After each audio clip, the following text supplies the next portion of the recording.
Bonjour à tous, madame, messieurs. Merci d'être des nôtres ce lundi. C'est la toute première édition de la revue de la presse, donc avec notamment des grandes unes aussi. C'est un rendez-vous à ne manquer sous aucun prétexte, comme vous le savez. Les débats sont intéressants et même croustillants, comme qui dirait, avec nos invités déjà sur ce plateau qui vont commenter, analyser, même décrypter l'actualité telle que traitée par la presse. Et la presse, justement, est dans les kiosques. La nouvelle expression parle des crises anglophones. Plus de 30 personnes enlevées.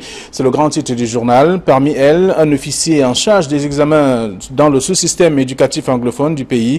Le film de la hollywoodienne, donc de l'attaque de Libyalem, à lire en page 3 du journal, qui parle également des sénatoriales à l'ouest Cameroun. Le RDPC risque de piéger ses candidats. C'est ce qu'on lit dans le journal, donc avec des tripatouillages que le Social-Démocratic Front attribue au comité central du RDPC qui serait donc à l'origine des erreurs pouvant aboutir à l'annulation même de la liste du parti des Flammes. C'est en page 4. Le journal s'intéresse également aux récompenses. Parole de femmes plébiscité. Julien Gagnonde vient donc de recevoir le prix du meilleur magazine TV au féminin 2017 pour son émission à Equinox Télévision, c'est en page 2. Le journal Info Matin, qui est dans les kiosques, s'intéresse au port autonome de Douala, avec la mauvaise foi du groupe Rougier. Il accuse d'ailleurs l'engorgement de l'infrastructure portuaire, alors que les statistiques prouvent que le contraire. C'est en page 3 du journal Info Matin, qui est dans les kiosques ce matin. Bien d'autres sujets aussi sont à découvrir. Et puis le du Sahel parle de 3 personnes. On parle de Ndondon, on parle de Iya Mohamed, on parle également d'Inoni Ephraim. Sont-ils donc graciés? Seront-ils graciés? C'est la question. Le journal se pose cette question donc en page 9 et avec des explications présentant d'ailleurs chacun selon bien sûr ses compétences et ce qu'il peut faire dans le cadre des exactions ou des crises en tout cas qui secouent le Cameroun depuis quelque temps. Et donc à lire dans le dossier que propose le journal s'intéresse également à l'extrême nord, comment l'ANDP veut gagner les sénatoriales dans cette partie du pays et toujours dans le nord. 158 militants de l'UNDP filent donc au FSNC, c'est le parti de Issa Diouma Bakari. C'est à lire dans le journal également en page 3 de ce numéro et qui est dans les kiosques ce matin. Et toujours dans les kiosques, on va retrouver le journal Confidentiel qui parle des activités politiques confidentielles, qui parle donc des populations qui réclament Célestin Ketchanga. D'ailleurs, à partir notamment de ce qu'il fait dans le parti ou dans la région du littoral. Pourquoi? On ne comprend pas pourquoi son nom ne figure pas parmi les sénateurs qui sont donc en lice dans cette partie du pays, dans la région. Mais c'est une question et également les populations le réclament justement selon le journal, à lire donc dans le numéro disponible ce matin. Le journal parle aussi de la mairie d'un consemble 3e exclu du RDPC, Élise Essama, manœuvre donc pour sa réintégration. Ce sont les informations à lire. Le journal s'intéresse également à autre chose, parlant notamment de la gestion des chantiers. Le document qui coince à Tanganakuna Basile, c'est dans le numéro confidentiel de ce matin. Et puis le Popoli qui est dans les kiosques parle de prise d'otages en Ambazonie, le grand business donc de Lucas Shaw à Yaba. C'est à lire également à la une avec une caricature qui présente notamment des sécessionnistes avec bien sûr des otages. Ce sont là quelques éléments à lire dans le numéro disponible ce matin également. Dans les kiosques aussi, le Messager parle également de la crise anglophone avec Atangandi qui snob les fonds à Bamenda. Pourtant, le journal rappelle quand même qu'il est là-bas il est en mission pour notamment ramener la paix dans cette partie du pays. Il a rencontré ces personnalités en tout cas plusieurs reprises et rencontré également les acteurs de la société civile aussi pour parler notamment de ces exactions qui continuent donc dans cette partie du pays, notamment dans les régions du nord-ouest et du sud-ouest. Et il y a donc un brin d'espoir à travers ces actions qui sont menées. D'autres informations à lire dans le Messager de ce matin. On parle bien sûr du Conseil constitutionnel à l'épreuve de la responsabilité, élection 2018 notamment, donc avec tout ce qu'on peut imaginer et également les éléments qui sont contenus par cette institution qui pourrait donc être connue au grand jour aujourd'hui à Yaoundé. C'est à lire dans le journal. L'anecdote s'intéresse également à beaucoup d'argent, à la gouvernance, parlant de 388 millions de francs CFA détournés au GIMAC. C'est à découvrir dans le journal. Le groupe interbancaire et monétique donc de l'Afrique centrale qui permet aujourd'hui de comprendre pourquoi et comment est-ce qu'il y a fuite des capitaux. Et là, le directeur général de la structure a donc pointé du doigt. C'est selon bien sûr le journal L'Anecdote de ce matin et d'autres informations. Et puis intégration qui est dans les kiosques aussi parle de toute autre chose du Cameroun avec 100 millions de francs CFA. Quoi pour libérer les otages du Libyalem? C'est ce que dit le journal dans un article c'est également à lire dans le numéro de ce matin. Le journal parle également de toute autre chose, parlant du développement des exportations au Cameroun et aussi le voyage du chef de l'État en Chine. Ce sont des informations à lire dans le journal. L'essentiel parle bien sûr de la présidentielle 2018 avec les 50 inconditionnels de Paul Biya. Ils sont nombreux, ils sont connus et ils respectent toujours les paroles et les gestes de ces derniers parce qu'ils sont fidèles à ce président de la République. C'est à lire dans le journal avec des visages bien connus aussi, des noms bien connus d'ailleurs. Donc c'est le dossier que propose le journal L'essentiel de ce matin. Le journal parle également de la crise anglophone avec le kidnapping donc responsable du professeur Aivo Leke. C'est à lire dans le même journal. L'essentiel. Cameroun Tribune parle de Paul Biya qui est donc en route pour Pékin.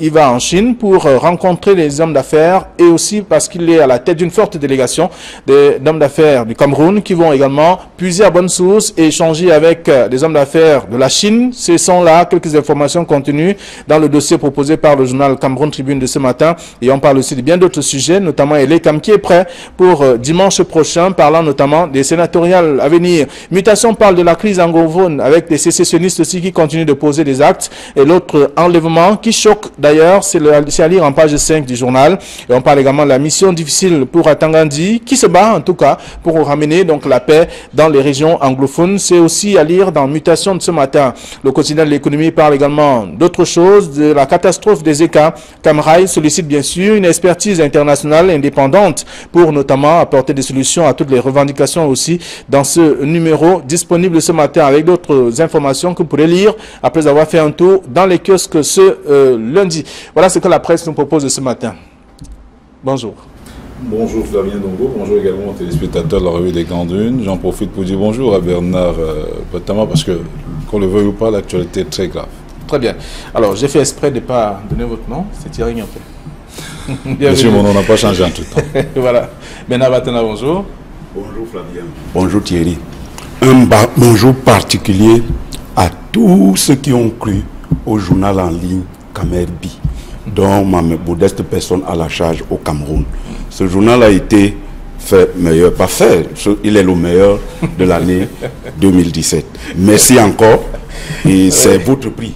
Voilà, on le comprend. Julien Guédi va certainement dire la même chose, qui a aussi eu un prix.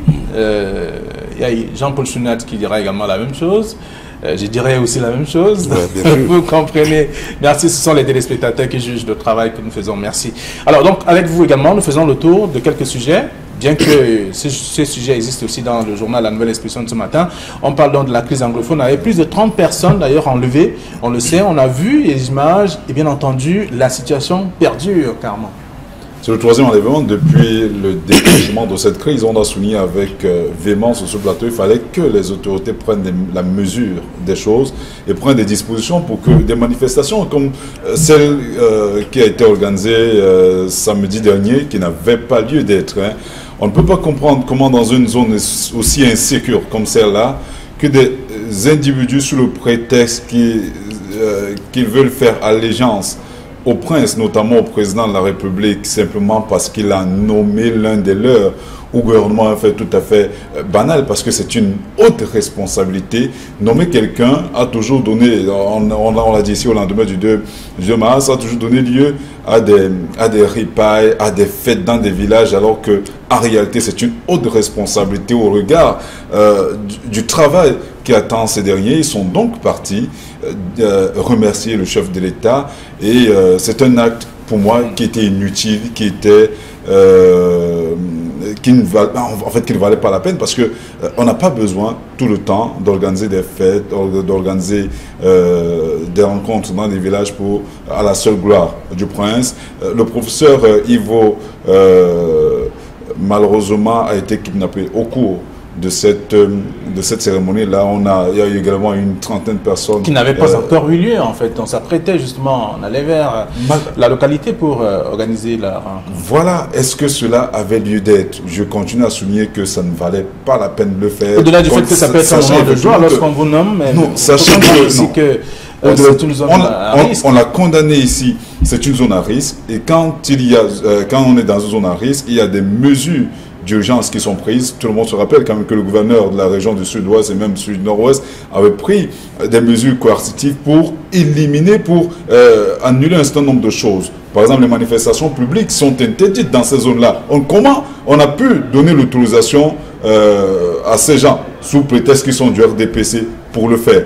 On condamne les enlèvements, on condamne tout ce qui a été fait. Parce qu'au-delà du professeur qui a été pris, il y a également des étudiants, malheureusement, qui sont apolitiques, mais on n'a pas compris pourquoi ils étaient, est-ce qu'ils ont été enrôlés sous le prétexte, dont tout le monde sait comment le RDPC fonctionne souvent dans certaines circonstances. Mais malheureusement, là, on demande une rançon de 100 millions de francs CFA et les ravissements donnés à la famille du professeur Aïvo jusqu'à 11 h aujourd'hui, sinon sa tête sera mise à prix. Lui-même a appelé aux dernières nouvelles le préfet du département pour lui demander effectivement d'éviter que les forces armées cherchent ou tentent de le libérer, parce que justement, si c'est le cas, ces derniers ont promis de le tuer. Très bien. En tout cas, c'est l'information qui fait le tour de la presse ce matin. On a pu lire dans la plupart des tabloïds, et c'est catastrophique en tout cas d'observer qu'il y a un nouveau mode opératoire de ces derniers qui cible désormais les autorités. Oui, il faut dire à la suite de Thierry qu'on n'interdit jamais une manifestation du RDPC, tu le sais. Bon, maintenant, au-delà de tout, du folklore que cela comporte, des motions de soutien, il faut interroger la symbolique même de ces attaques. Vous comprenez que l'État, au niveau du sud-ouest, que ce soit dans le nord-ouest, est attaqué dans ses fondements même. Un sous-préfet a été enlevé. Un responsable des affaires sociales a été enlevé. Aujourd'hui, un responsable du GC Board a été enlevé. La maison d'un ministre a été incendiée. Cela veut dire en clair que l'État, dans ses activités régaliennes, est mis à rude épreuve dans la zone anglophone. Il faut trouver une solution parce que, à l'évidence, il y a une sorte de désétatisation et d'ambazonisation des deux zones anglophones. Il faut que l'État reprenne, il faut que l'État, avant que cette zone ne devienne des zones de non-droit, des zones où l'État n'a aucun pouvoir. Moi, je pense que c'est suffisamment grave pour qu'on s'arrête dans un titre d'un journal. Jusqu'ici, depuis qu'il y a des ces enlèvements le dernier a eu lieu samedi, l'État garde un silence assourdissant. Les populations veulent savoir. Il faut que l'État parle pour qu'il soit sécurisé, pour que quelqu'un aille en toute quiétude dans la zone anglophone. Parce qu'à l'évidence, il ne s'agit pas d'un Amazonian land, c'est une partie du Cameroun. Et on constate que, insidieusement, les gars sont en train d'installer la loi de la rébellion amazonienne. Très bien. Le chef de l'État dit avoir nommé en tout cas des gens, des responsables pour se battre au quotidien et question de ramener la sécurité, la paix dans ces différentes régions. On voit d'ailleurs le ministre qui se bat depuis qu'il est là. Il est descendu, il a séjourné en tout cas à Bamenda. Il a rencontré les autorités, des membres de la société civile, des hommes politiques, des missionnaires et même des conducteurs de mototaxi pour leur dire qu'il faut se reconvertir aux hommes normaux finalement. C'est vrai que c'est une visite qui est diversement interprétée, mais il faut quand même souligner et saluer le courage de Paul Atangandi qui, au lendemain de sa nomination, est allé non pas pour festoyer, comme je le dénonçais tout à l'heure, mais pour une séance de travail, parce que l'heure est justement grave dans cette partie du pays. Il est davantage question de sensibiliser les personnes ressources capables d'amener la quiétude et la paix. De ce côté, c'est ce que Paul Atangandi a fait du côté du nord-ouest. Il était même annoncé du côté du sud-ouest, parce que Bernard Batana l'a dit, de ce côté-là, on est en train d'installer un no man's land. Et l'État devrait prendre tous les moyens coercitifs pour éliminer justement ces groupuscules qui se forment au quotidien, parfois à la barbe des autorités. On a enlevé le sous-préfet de Batibo. Il n'y a pas eu grande mobilisation. Bien au contraire, on a nommé un autre sous-préfet.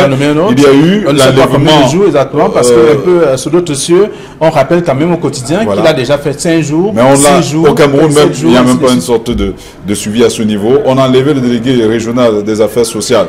rien n'a été fait jusque-là. Des personnes ne sont pas encore retrouvées. On a brûlé la maison d'un ministre qui vient d'être nommé. On a enlevé une trentaine des étudiants qui n'avaient rien à voir dans une manifestation politique. On a enlevé maintenant le chairman du DC. Bon, c'est extrêmement grave pour que les uns et les autres, ceux qui nous gouvernent, comprennent que la situation est à prendre avec beaucoup de sérieux et surtout, il faut beaucoup de tact. Maintenant qu'on réclame déjà les rançons, on est en train de monter progressivement à l'escalade du phénomène Boko Haram avec ce qu'on avait vécu avec la famille Moulin-Fournier, l'enlèvement des prêtres et tout cela. On espère que nous n'arriverons pas à cela et que l'État prendrait des dispositions qui s'imposent pour que le calme revienne sur. Nous sortons du sujet. Vous voulez une dernière chose, avant que la chose ne se corse, parce que l'histoire nous apprend qu'au Sénégal, il y a eu une partie des rebelles qu'on appelait la Casamance, qui longtemps est restée en marge du pouvoir central de Dakar, du fait des actions et qui ont été pilotées par l'abbé Diamacoune Senghor. Il ne faut pas qu'on en arrive là. Il faut que l'État reprenne son pouvoir régalien. Parce que tout à l'heure, là, Thierry parlait du ministre Atangandi qui est allé dans le nord-ouest. Mais aussi paradoxalement que cela puisse paraître, au moment où le ministre vient assurer la sécurité, pour dire que bon voilà, à ce moment précis, à Alou dans le Bialène, on enlève 30 personnes. Il faut s'interroger, il faut décrypter. Ça, c'est des messages qu'ils envoient. Il n'est qu'au début de son opération. Oui, mais il y a un message qu'on a passé. Au moment où il dit, voilà, moi je viens pour que tout se marche bien, à ce moment précis, ailleurs, la réponse c'est qu'on enlève les gens. C'est un très grand message, surtout qu'il est de ceux qui avaient souligné qu'il n'y a pas de problème anglophone. Voilà. Alors, il y a dans la rançon pratiquement de 100 millions de francs CFA, c'est ce que les preneurs d'otages revendiquent. Oui, mais ça, c'est des efforts de guerre qui sont en train, des efforts. Là, ici, on ne peut pas parler d'efforts de guerre, des efforts de rébellion. Il faut bien qu'ils soient alimentés. Et pour être alimentés, il faut trouver des moyens. Des moyens, peut-être parce que déjà, au niveau de l'alimentation, de l'oxygène qu'ils peuvent avoir pour leur mode opératoire, ils n'ont pas de l'argent. Bon, maintenant, il faut commencer par arnaquer. Et puis, ça va commencer par des rançons pour se poursuivre certainement par des attaques individuelles. Très bien. Alors, le film de l'enlèvement est donc à découvrir dans le journal La Nouvelle Expression de ce matin, en page 3 précisément. Et là, intégration qui parle également de 100 millions de francs CFA pour libérer les otages du Lébialem. C'est à lire dans le journal, intégration qui est disponible dans les kiosques. C'est l'information qui fait le tour de la presse. Alors, une autre information qui est contenue dans les journaux, notamment l'Œil du Sahel. On parle bien sûr de quelques personnalités qui sont en prison depuis plusieurs années. On parle de Ndondon, on parle bien sûr de Iya Mohamed, on parle de Nouni Ephraim. Est-ce que ces personnes vont bénéficier de la grâce présidentielle? C'est une question posée par le journal L'Œil du Sahel. Oui, c'est une question posée, mais il faut déjà savoir si eux, ils ont introduit un recours gracieux auprès de le président de la République. Mais à toute évidence, ce que nous savons, c'est que c'est des prisonniers du droit commun. Ce pas des prisonniers d'opinion. Ils ne sont pas des prisonniers politiques. Du moins, selon la version officielle, ils ont été pris dans le cadre de la campagne d'assainissement des mœurs publiques. Ce que les journalistes ont baptisé Opération Épervier. Et donc, il ne nous semble pas que le président, à moins, peut-être c'est lui qui a le dernier mot, puisse gracier des gens qui ont été convaincus de détournement de deniers publics. Autrement dit, je crois qu'il y a problème. C'est pas des prisonniers, en tout cas, selon la version officielle, c'est des prisonniers de droit commun. Donc, on ne peut pas s'attendre qu'ils soient graciés. Alors, donc à partir notamment de ces multiples crises, ils ont quand même des mots à dire. On pense peut-être que Nouni Ephraim peut être d'un apport important pour... Parce qu'elle était Premier ministre. Qui sait? Non, soyons un peu sérieux. Ce n'est que spéculation de journalistes. Et je ne sais pas pourquoi l'Œil du Sahel a cru bon de se poser cette question en grande une. Tout le monde sait quand même qu'une une a toujours une visée. Hein, parce que là, ce n'est pas une visée informationnelle. Au-delà de toute chose, il y a beaucoup de spéculations. Il y a Mohamed par rapport à la partie septentrionale, Ndondon, par rapport au sud, au centre. Au querelle que l'on observe dans le centre, le sud. Malheureusement, il ne nie pas par rapport à la crise anglophone. Non, en réalité, je ne souhaite pas écouter là-dessus. parce que la grâce présidentielle est du pouvoir discrétionnaire du président Biya. Il est le seul pour l'instant à savoir qui va gracier ou pas, surtout que ce sont des prisonniers. Bernard Batana l'a souligné tout à l'heure, de droit commun. Ils ont été convaincus des détournements de deniers publics, de l'argent qui aurait permis effectivement de développer certaines zones du pays. Je vous rappelle qu'à l'Est, il n'y a pas de route. Dans la Sanaga maritime, il n'y a pas de route, il n'y a pas d'eau, il n'y a pas d'électricité. Mais ces gens, justement, gèrent la fortune publique et cet argent aurait pu permettre aux enfants d'aller en toute quiétude à l'école. Je vous rappelle que dans la localité de Ya Mohamed, il y a des enfants qui fréquentent encore même le sol. Mais tout le monde sait quand même que Ya Mohamed a une fortune colossale évaluée à plusieurs milliards de francs CFA. Cet argent aurait pu servir à autre chose. Maintenant, si le président Biya décide de les gracier, c'est de son droit. La Constitution lui permet de le faire. Voilà. Alors, c'est un article à lire dans le journal du Sahel de ce matin.